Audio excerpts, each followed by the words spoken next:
Hoje nós vamos começar a ver a velocidade transversa. Evidentemente, esta aula hoje não é uma aula muito tranquila. Vamos prestar muita atenção. E para melhorar um pouquinho, vamos, antes de ver a velocidade transversa, vamos ver o princípio de Huygens. Professor, mas quem foi Huygens? Vamos então ouvir um comentário sobre Huygens? Matemático, físico e astrônomo holandês, Christian Huygens nasceu em Haia, Holanda, no dia 14 de abril de 1629. Na segunda metade do século XVII, quando o movimento ondulatório começou a tomar corpo, com pesquisas sobre a analogia entre as ondas de água, o fenômeno sonoro e a propagação da luz, é apresentado em 1678 um tratado intitulado Traité de la Lumière, porém só publicado em 1690 por Huygens. Vamos então ver o que é o princípio de Huygens. Entendemos. Observe, você já sabe. Quando eu falo, o que eu estou fazendo? Eu estou vibrando minhas cordas vocais. Como é que você então escuta a minha voz? Pense assim, se minhas cordas vocais vibram, a molécula de ar que está junto com elas sofre vibração. A molécula seguinte sofre vibração, a molécula seguinte sofre vibração, a seguinte, até chegar no seu ouvido. Então está aí a ideia do princípio de Huygens. Cada ponto de um meio elástico onde se propaga um movimento ondulatório constitui sempre sede secundária de vibração. Vamos observar um desenho? Observe, eu tenho aqui uma onda sendo produzida. Então houve uma perturbação nesse ponto, então produziu essa frente de onda. Agora, raciocinem comigo. Esta frente de onda, nós não estamos considerando que está no meio material? Então observe, esse ponto, esse, também estão sofrendo perturbação. Ora, como é que nós temos a ideia da onda? É justamente a perturbação que acontece em um meio elástico. Então, observe, cada ponto desta frente de onda vai se comportar como um novo emissor de ondas. Então, esse ponto emite onda, esse ponto emite onda, esse ponto emite onda, esse ponto emite onda. A envoltória de todas essas frentes de onda pequenininhas constitui a nova frente de ondas. Então está aí a ideia simples que o Huygens teve. Realmente, cada ponto de um meio elástico onde se propaga um movimento ondulatório constitui sede secundária de vibração. Observe que isso que imaginamos aqui para um ponto vale para qualquer situação que você imagine. Imagine que você tem aqui uma onda plana. A onda plana, quando ela está se propagando, o que significa isso? Ela vai ter pontos tais que cada ponto que ela atinge nesse meio é um novo emissor de ondas. Então, se eles estão emitindo novas ondas, a envoltória de todas essas novas frentes de onda me dá origem a uma outra frente de onda. Vocês viram no exemplo anterior que o que a gente tem? Ondas circulares. Aqui, nós estamos considerando ondas planas, mas continua funcionando o princípio de Huygens. Então, observe, o princípio de Huygens é poderosíssimo. Cada ponto de um meio elástico, onde se propaga um movimento ondulatório, constitui sempre sede secundária de vibração. Observe, então, o fenômeno da reflexão. Você já sabe o que acontece na reflexão. Vamos agora pensar na reflexão sob a óptica do princípio de Huygens. Observe, então, uma onda circular. Aqui tem uma parede, ó. Então, o que acontece? Esse ponto deu origem à onda, cada onda dessas foi se propagando, isto é, foi gerando novas ondas, de tal maneira que a onda entre aspas, bateu na parede. Quando a onda bateu na parede, o que acontece? Você já sabe da reflexão, ela volta. Então, esta onda que, entre aspas, bateu na parede, ela está voltando aqui, ó. É como se aqui eu tivesse um ponto simétrico de ar, uma linha emitindo ondas para cá. Por quê? Porque cada ponto de um meio elástico, onde se propaga o movimento ondulatório, constitui sede secundária de vibração.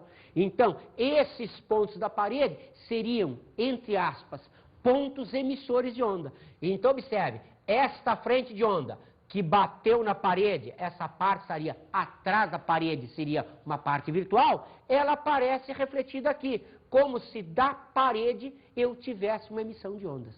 Então, como vocês estão vendo, isso vale para qualquer onda, seja circular, seja uma onda plana.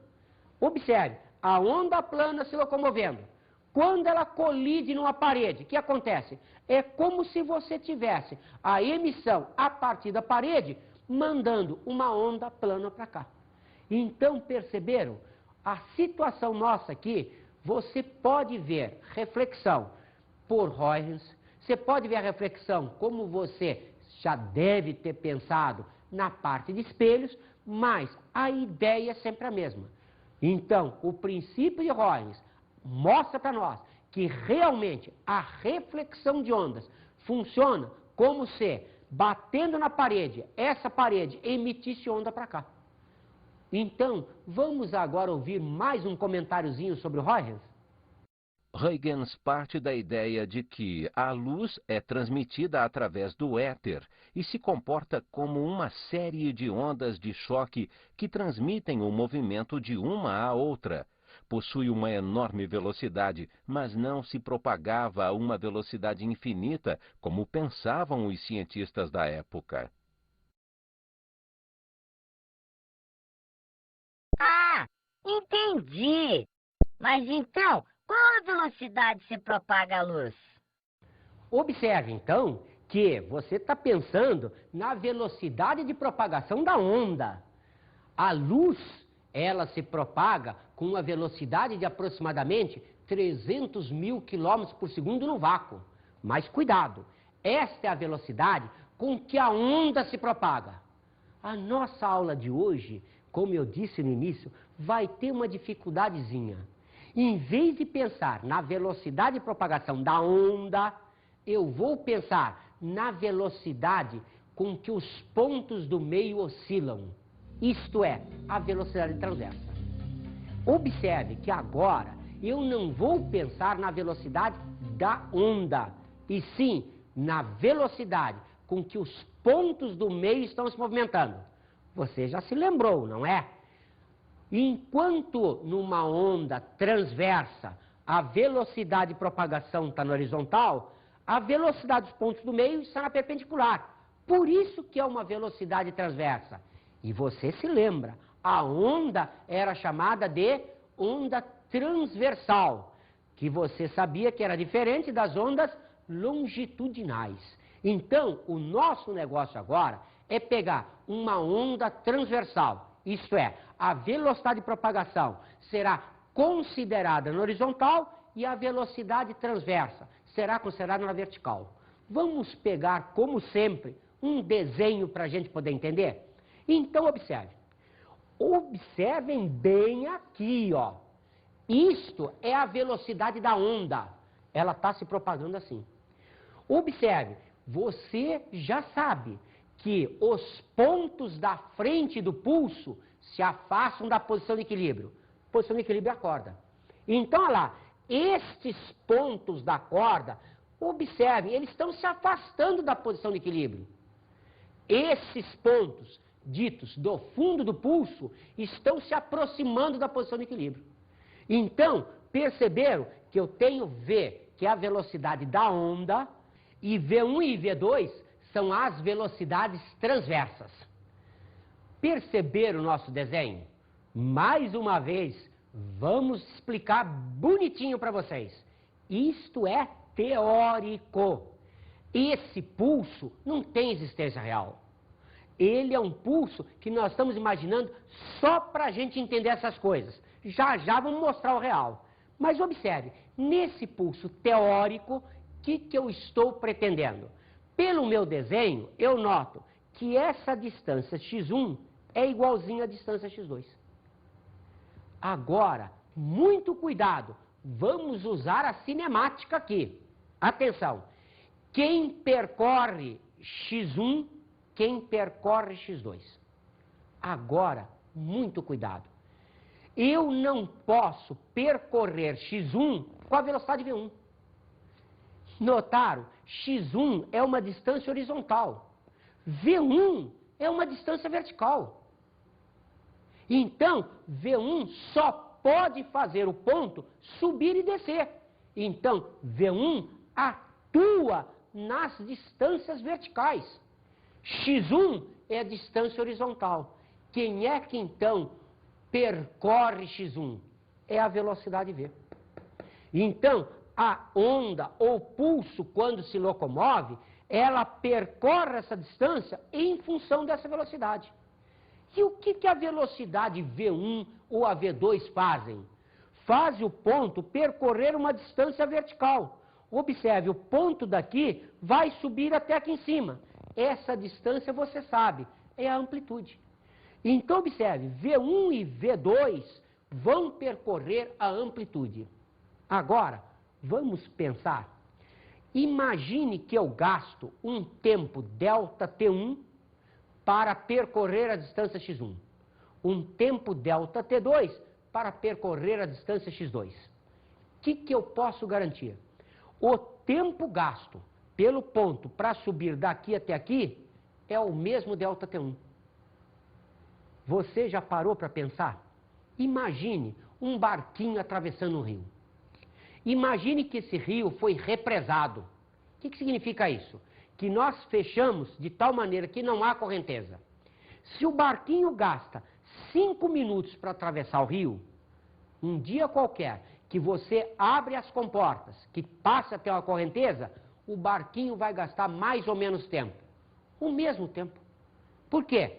Porque ao mesmo tempo que o motor leva para frente, a correnteza leva o barco para o lado. Então, observe, o tempo gasto numa direção, noutra direção ou em qualquer direção, o tempo é sempre o mesmo. Então, o tempo gasto aqui é o mesmo tempo que o ponto gasta para vir daqui até aqui. O tempo gasto aqui é o mesmo tempo gasto daqui até aqui. Vamos botar a cinemática em funcionamento? x1 igual a x2, pelo nosso desenho. Então, quem é x1? x1 é um ΔS, então é V ΔT1. E quem é x2, hein? x2 é um ΔS, é V ΔT2. Como eu parti do princípio, pelo meu desenho, que x1 igual a x2, V ΔT1 igual a V ΔT2. Observe, então, que se isto é igual a isto, e esta velocidade é a mesma que essa, conclusão óbvia, ΔT1 é igual a ΔT2. Isto é, nesse meu desenho, os intervalos de tempo para percorrer x1 e x2 são exatamente iguais. Como tal, o tempo gasto na subida do ponto ou na descida tem que ser exatamente igual. Então, observe, se ΔT1 igual a ΔT2, quando nós fizermos na vertical, a distância será a amplitude.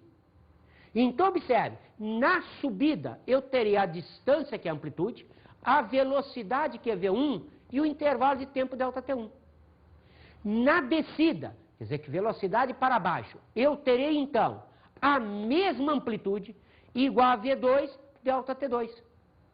Ora, se isto é igual a isto é igual a isso, duas quantidades iguais a uma terceira são iguais entre si. Então eu posso dizer que isto igual a isso, e como ΔT1 igual a ΔT2, V1 igual a V2.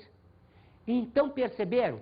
Nesta situação inicial, como mostramos, a velocidade transversa 1 é igual à velocidade transversa 2. E se eu tivesse este desenho, perceberam também um pulso triangular teórico, só que agora esse pulso tem o x1 menor que o x2. Observe, continua a amplitude exatamente como estava. E o que eu posso dizer? O tempo gasto neste movimento na horizontal é o mesmo tempo gasto nesse movimento na vertical. Lembre-se do barquinho. Então, o delta T1 daqui é o mesmo delta T1 com que esse ponto sobe. Então, o que vai acontecer agora? Voltamos para a cinemática? Então, x1 é menor que x2. Como x1 é V delta T1, como x2 é V delta T2, substituindo lá, o que eu concluo? Eu concluo que V delta T1 é menor que V delta T2. Mas esse V é exatamente igual a esse. O que quer dizer isso? Quer dizer que, obrigatoriamente, delta T2 é maior que delta T1. Agora, vamos pegar isto e vamos jogar na vertical. O que acontece na vertical? O ponto vai andar que distância? A distância que ele anda é a amplitude. Então, observe, a amplitude é V1 delta T1. V1, lembre-se, velocidade transversa. Na descida, ele vai percorrer a mesma distância, a mesma amplitude. Então, V2 é delta T2. Conclusão óbvia. Outra vez, duas quantidades iguais a uma terceira são iguais entre si. Portanto, V1 delta T1 igual a V2 delta T2. Como nós já havíamos descoberto que se x1 é menor que x2, delta T1 menor que delta T2, conclusão óbvia, V1 obrigatoriamente maior que V2. Por quê? Se isto é menor do que aquilo nesse produto, você pode passar isto para cá, isso para cá, fica uma fração maior que 1, essa outra fração tem que ser maior que 1. Então, V1 maior que V2. Perceberam?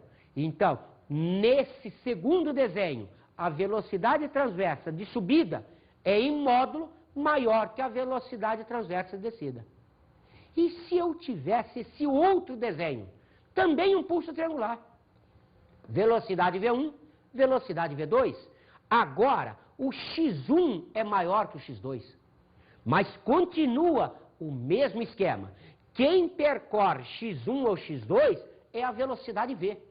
As velocidades V1 e V2 fazem o ponto da corda subir a distância, que é a amplitude, e descer a distância, que é a amplitude. Mas como x1 é maior que x2 no meu desenho, vamos outra vez apelar para a cinemática. x1 maior que x2. Quem é x1? x1 será V delta T1, V velocidade de propagação. Quem é x2? V delta T2. Substituindo x1 e x2 aqui, qual é a conclusão que eu chego? Que o V delta T1 é maior que V delta T2. Como V é termo comum, ele vai desaparecer. Isto é, agora, delta T1 é maior que delta T2. Vamos ver agora o que acontece com a velocidade transversa. Como a velocidade transversa faz com que o ponto tenha o deslocamento, o ΔS, que é a amplitude, agora é na vertical. Os tempos são os mesmos da horizontal, mas a velocidade e o deslocamento são diferentes. Então, observe, agora, desde que a amplitude seja V1 delta T1, a mesma amplitude seja V2 delta T2, duas quantidades iguais a uma terceira são iguais entre si. Então, eu posso dizer que V1 delta T1 igual a V2 delta T2. Mas qual foi a conclusão que nós chegamos em relação à velocidade de propagação? Que o delta T1 é maior que o delta T2. Então, se isto é maior que aquilo, obrigatoriamente, V1 é menor que V2. Perceberam que interessante? Então, a velocidade transversa, nesse caso, é tal que a velocidade de descida do ponto é maior que a velocidade de subida. Então, agora, vamos ver se nós juntamos toda a nossa ideia? Observem só. Repetir o pulso triangular inicial, onde x1 é igual a x2. Observem os ângulos alfa e beta. Perceberam? Se este ângulo é igual a esse, É porque V1 é igual a V2. Isto é, a velocidade transversa está vinculada exatamente à inclinação que eu tenho. Então, se eu tiver uma inclinação maior aqui do que aqui, está na cara que eu tenho uma velocidade transversa maior. Se eu tiver as inclinações iguais, as velocidades serão iguais. Então, a velocidade transversa está diretamente vinculada a quê? Justamente a esse ângulo. Então, agora, comecem a pensar nessa situação. Perceberam que esse ângulo é maior do que esse? A inclinação lá é mais para a vertical? Significa que V1 é maior que V2. Observe no terceiro desenho. Olha lá. Ó. Esse ângulo agora é menor do que esse. Então, esta velocidade é menor do que essa. Então, existe uma vinculação entre o ângulo de inclinação e a velocidade. Agora você começou a perceber por que isso não pode existir, né? Nesse ponto, a velocidade é para cima ou para baixo? Não tem jeito. Então, o que acontece no real? Observe, no real você tem os pulsos assim. Ele começa com uma grande velocidade, está vendo a inclinação aqui como é grande? O ângulo é grande?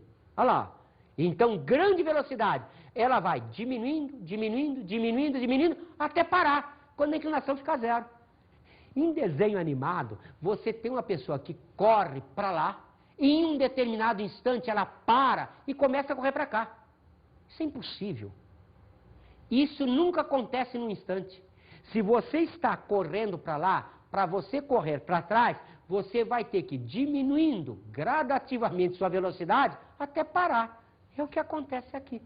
Então, se o pulso ele tem uma velocidade transversa para cima, ele vai diminuindo essa velocidade, chega a zero, agora começa a inverter, aumentando essa velocidade. Então está aí o que é o pulso real. Vamos então agora fazer o gráfico da velocidade transversa. Lembre-se, nós estamos juntando aqui a cinemática com a parte ondulatória. Então você tem que se lembrar de algumas coisinhas básicas. Vamos lembrar juntos? Observe, se eu pego um gráfico V em função de T, o que eu tenho? Velocidade em função de tempo. Observe, vai representar para mim, aqui na área, um ΔS. Lembrou-se? Então, gráfico V em função de T. Obrigatoriamente, a área é o ΔS. Aqui, quem é o ΔS? O ΔS chama-se amplitude. Então, como a velocidade é transversa, é a velocidade que eu mostrei no desenho para vocês, na vertical, o ΔS que eu tenho é a amplitude.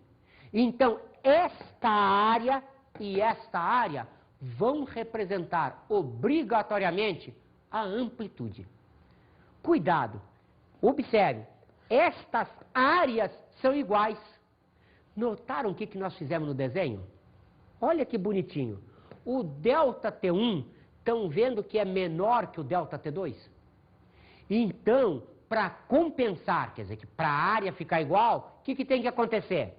O V1 tem que ser maior que o V2.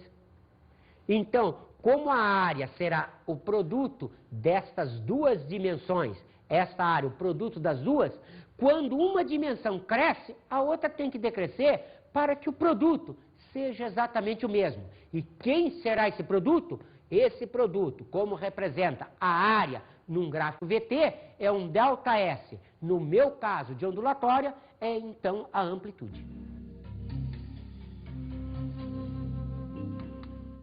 Duas ou mais ondas podem se cruzar na mesma região do espaço, movendo-se independentemente. Então, o deslocamento de qualquer partícula do meio em um dado instante é a soma vetorial dos deslocamentos que seriam produzidos pelas ondas individualmente. Esse constitui o princípio de superposição.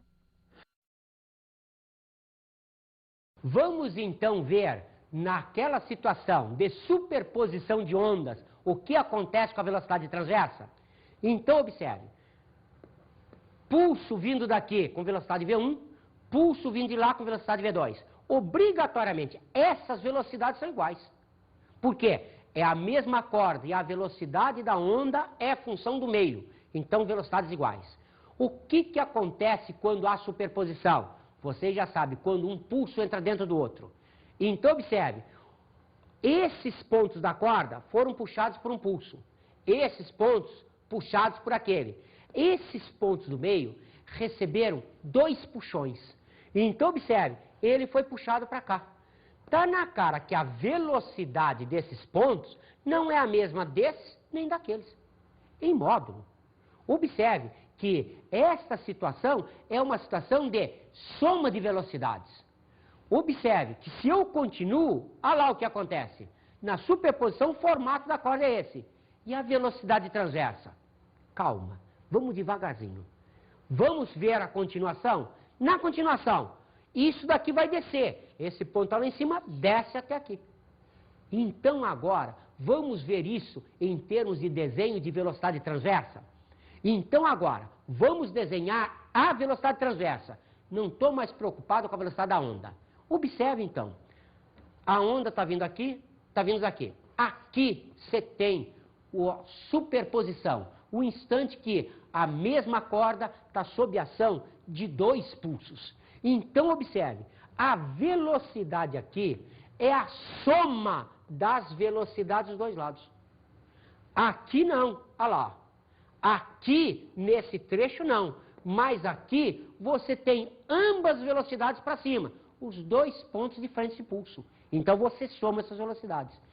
Se a gente continua, observe, eu vou ter o formato da corda apresentado em função dessa velocidade. Observe que aqui eu tinha uma velocidade V1 constante, aqui eu somei as velocidades. E se eu faço a saída, isto é, após superposição, o que acontece? Eu tenho outra vez a soma das velocidades para baixo. Observe que esta velocidade transversa é a soma dessas duas, porque os 2 pulsos estão atuando ao mesmo tempo. Observe que esta situação que nós temos aqui também é representada assim. Observe, eu considero velocidade para cima positiva, então está ali constante, velocidade para cima positiva. Como a velocidade aqui está para baixo, ela é considerada negativa. Então, colocado um eixo qualquer, você tem aí uma velocidade negativa. Ei, professor, podemos fazer alguns exercícios para ver se eu realmente entendi a matéria? Observe, então, o que acontece em termos de exercícios. Devagarzinho, porque os exercícios aqui são tremendos, fáceis, mas de um modo geral, a percentagem de erro é muito grande.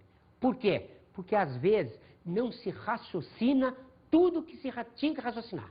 Então vamos raciocinar juntos? Então começamos.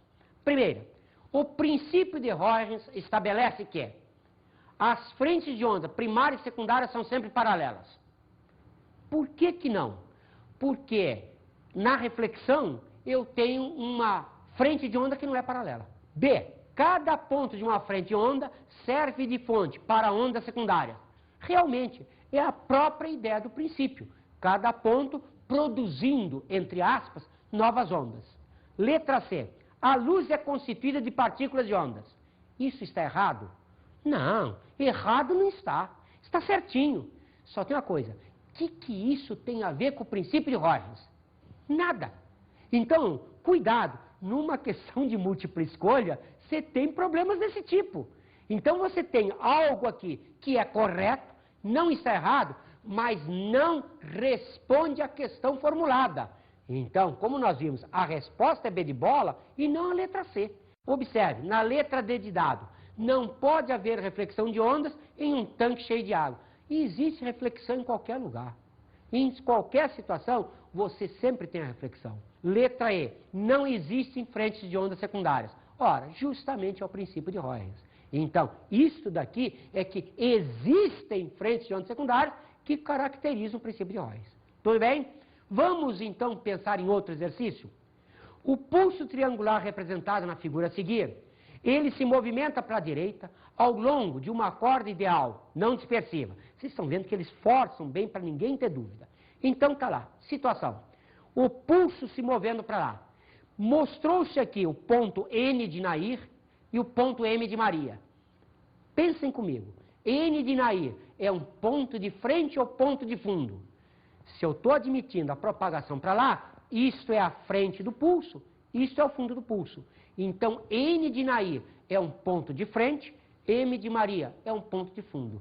Pergunta: no instante representado, quais são as velocidades transversas desses pontos M e N? Então, observe a figura outra vez. Vamos mostrar? Então, aqui, velocidade para cima, aqui, velocidade para baixo. Qual delas é maior em módulo? Como aquela vertente está mais perto da vertical, velocidade maior lá do que aqui. Isto é, opções: A, ambas para cima. Não. B, uma para lá. Isso é maluquice. Isso também, porque isso não é velocidade transversa. Possibilidades, esta ou esta. Mas observe, o que a gente sabe? A maior velocidade é a de N. Se vocês pegarem uma régua, vão medir, vão ver que isso está maior que isso. Às vezes a gente olhando não parece, mas está. Ok? Vamos experimentar mais um exercício? O gráfico a seguir se refere à velocidade transversa de um ponto de uma corda em função do tempo na passagem de um pulso. Determine a amplitude do pulso. Está aqui o gráfico. O que eu sei? Esta área, nós colocamos aqui em achuras, ela apresenta o quê? Ora, se é um gráfico VT, olha lá, metros por segundo, por tempo, ela significa o quê? Que essa área é um ΔS. Como é uma velocidade transversa, quem é meu ΔS? É a amplitude do movimento. Mas cuidado, quando olhar para um gráfico, preste muita atenção. Pergunta: posso multiplicar isto por isto? Esta distância por esta distância? Cuidado, esta distância, ela está referenciada nesse eixo a 10 a menos 2. Então, o que quer dizer isso? Daqui até aqui, mede 15 vezes 10 a menos 2 segundos. Então, esta área mede 13 metros por segundo vezes 15 vezes 10 a menos 2 segundos. Isto é, a amplitude corresponde à área, ou a amplitude é 13 vezes 15 vezes 10 a menos 2, ou a amplitude é 1,95 metros. Ah, mas eu queria fazer pela área de baixo. Vamos lá? Fazendo pela área de baixo. Cuidado. Vimos que a velocidade transversa é 7,8. O ΔT vai ser 40, que é o ponto final, menos 15, que é o inicial dessa velocidade. Sempre vezes 10 a menos 2. Então, observe, fazendo-se isso, aqui fica 25 vezes 10 a menos 2 e multiplicando, 1,95 metros. Perceberam? É a mesma resposta anterior. Por quê? É lógico, pois a velocidade transversa é a velocidade com que o ponto sobe e desce quem? A mesma distância. Isso é a amplitude. Então, a amplitude no gráfico, a área acima do eixo ou abaixo do eixo, tem que ser numericamente igual. Observem mais um exercíciozinho. Eu tenho aqui um exercício do Cesgran-Hill que diz: quando se superpõem esses pulsos da figura 1, cancelam-se em certo instante, como mostra a figura 2. Então estão lá os dois pulsos. Esse pulso vindo para cá, esse vindo para cá. O que vai acontecer? Se esse vem para cá e esse vem para cá, esse vai estar aqui, esse vai estar aqui. Qual é o formato da corda? Perceberam o que eu disse? O formato da corda. Eu não disse velocidade transversa. O formato da corda vai ser esse, porque eu não anulo o outro. Agora, observe. Ele pergunta qual dos gráficos representa a velocidade dos pontos do meio. Isso é a velocidade transversa. O que ele quer é a velocidade transversa. Então, as nossas possibilidades nesse desenho são quais? Observe, essa possibilidade. Perceberam que é impossível? Por que é impossível? Notaram que eu tenho aqui uma velocidade variável? Se o pulso é triangular, o que eu posso garantir? Que a velocidade é constante. Então, não pode ser esse. Observe, é possível ser esse? É possível. Não só é possível, como é verdadeiro. Lembrou-se da figura? Para lá eu chamo de velocidade positiva. Então, aquela frente que está com velocidade para cima. A parte de cá que tem velocidade para baixo é velocidade negativa. Então, velocidade para baixo de um, mais a para baixo de outro, dá constante para baixo. Aí ela aqui, ó. Perceberam? Agora, na frente, na superposição das partes dianteiras do pulso, observe, velocidade para cima do de cima, o de baixo também tem velocidade para cima. Então, a soma dos dois dá constante positiva. Então, esse é o gráfico da velocidade transversa. Observe que esse é impossível porque a velocidade está variável. Esse também, agora, a safadeza. Olha aí, muitos alunos, quase 90 e tanto por cento, erraram porque marcaram isso. Porque eles marcaram a corda. Ninguém quer saber da corda, quer saber o gráfico de velocidade transversa. Vamos então às dicas de estudo de hoje?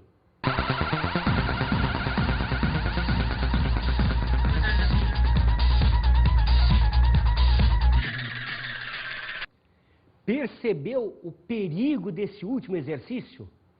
O alto índice de erros que ele apresentou? Pura e simplesmente porque muitas vezes não se presta atenção no que está sendo pedido. Leia o exercício com muita calma, porque às vezes é um exercício que você sabe a matéria, pode acertar e erra por desatenção. Não faça uma besteira dessas que você só tem a ganhar com isso. E com isso, nós encerramos nossa aula de hoje.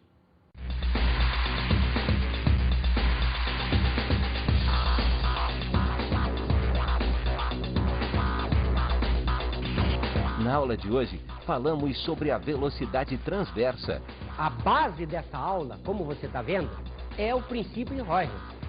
Então, a coisa mais importante é o princípio de Huygens. A velocidade transversa já aparece como uma consequência direta dele.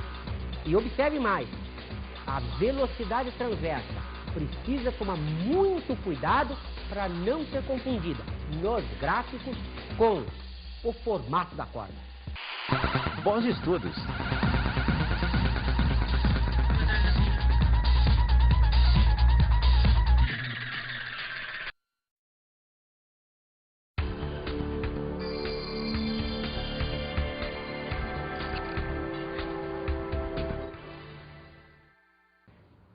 Oi, colega.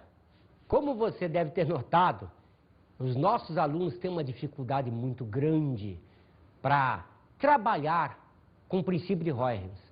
Mas é impressionante como, quando eles conseguem manejá-lo, eles passam a entender fenômenos como a reflexão da onda, como a refração da onda, como difração, sempre baseado nesse princípio que a gente então tem que fazer com que eles entendam bem.